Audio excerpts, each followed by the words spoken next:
Welcome back, castaways, to Tales from the Telly, your friendly dose of bamboo shenanigans and coconut-ridden inventions. My name's Susan, and in today's tale, we're going to cover the story of Gilligan's Island. This world of bamboo and twine wackiness encapsulated the minds of several generations. This world of nothing but fun and revelry is a warm respite to those of all ages. This world is a new style of television, moving from black and white in season 1 to color in season 2. This world of new comedy is a type that's grounded in things that matter. This world that makes you ask, how can they make coconut and bamboo cars but not patch up a boat? This worldwide phenomenon of television, widely praised by fans for years, had not so bright beginnings. These dark times were stricken by uncertainties, even being rebuked by producers at one point.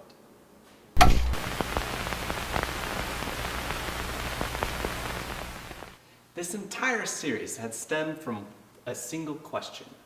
How do people get along? To figure this out, Sherwood tried to get the most from desperate people and force them to cooperate. This gave birth to Gilligan's Island. Educated, the uneducated, the wise, the foolish, the rich, and the poor were all stuck on an island together. These varied personalities ended up being a necessity for the show's comedy to be effective.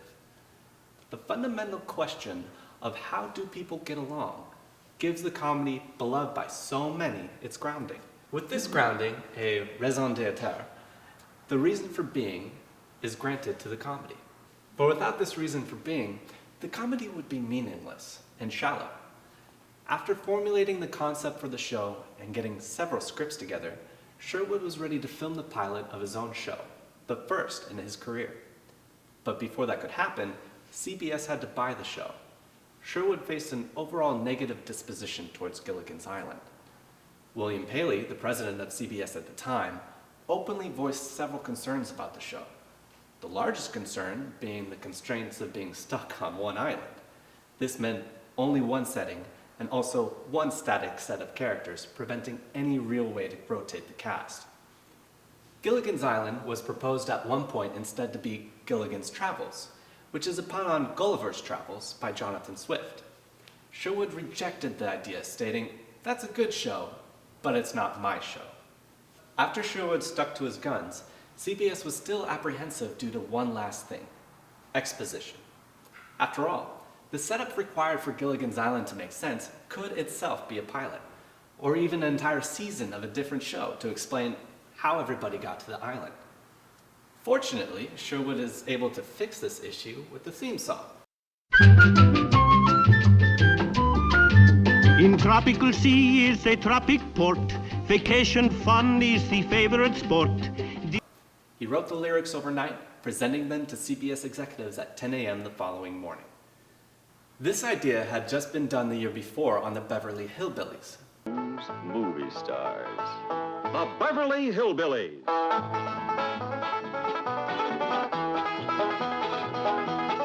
But according to Sherwood in an interview, he had never heard the theme song when he created it. Nevertheless, it was a great idea that gave some much-needed life support to Sherwood's presentation for Gilligan's Island. Both themes became an instant classic and have still imprinted themselves on pop culture. Sherwood, with the song, was pressured to sing it in front of the executives.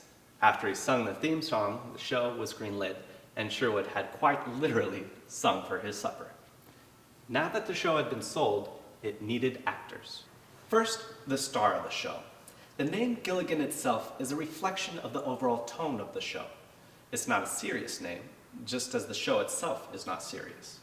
To parallel this, Sherwood needed an actor who had a childlike naivete to him, an almost elf-like quality. Originally, the part was supposed to go to Jerry Van Dyke, but he declined the role for My Mother the Car that was going to be filmed that same year. Bob Denver, only the second person to audition, was an instant choice for Gilligan. Often when described, the cast always references his aura he has around him, a perfect combination of spontaneity and charisma. Simply put, Bob Denver was destined for this role. Beyond the role, however, Bob Denver's story is an extremely interesting one.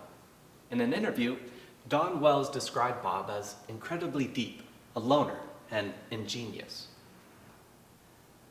Further, she described how much of an honor it was to be one of the few cast members invited to his home and allowed to share his life. His marriage was equally deep and isolatory.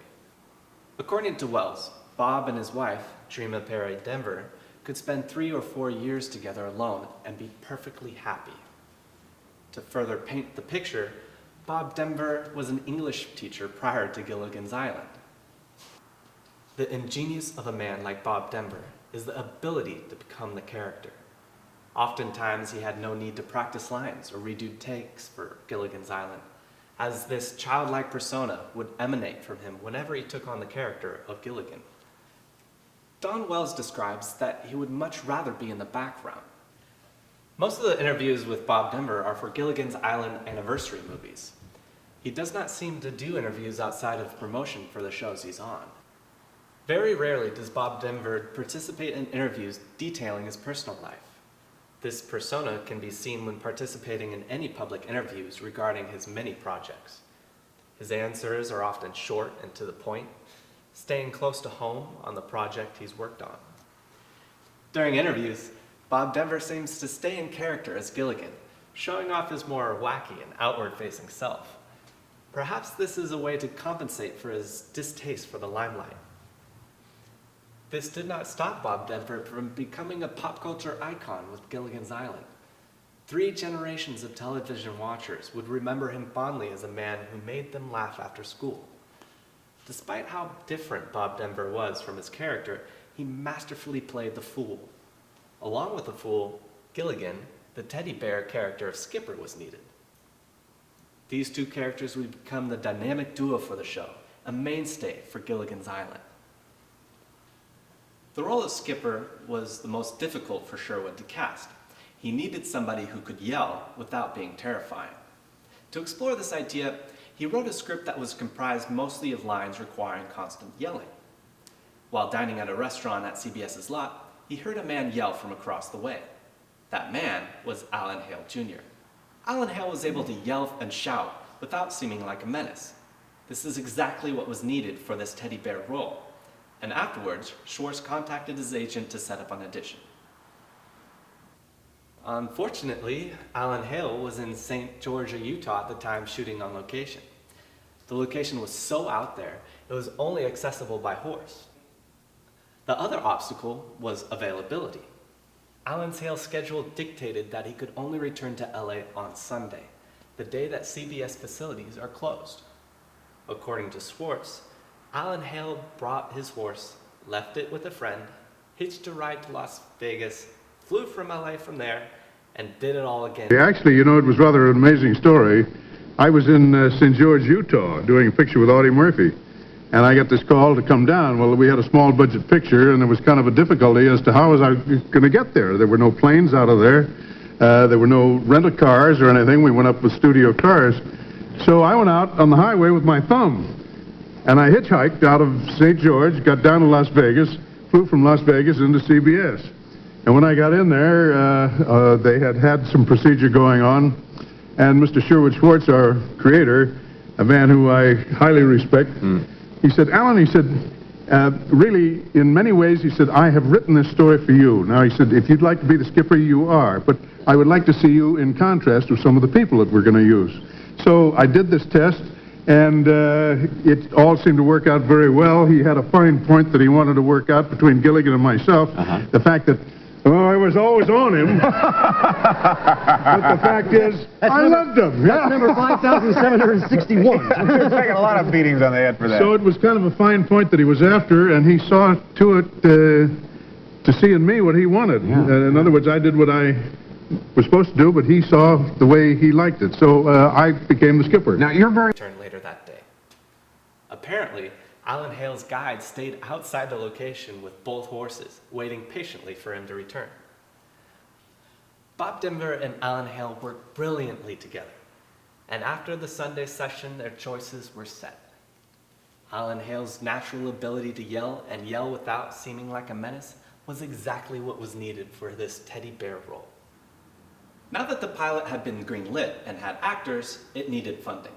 The show's financing came from an interesting crossroads.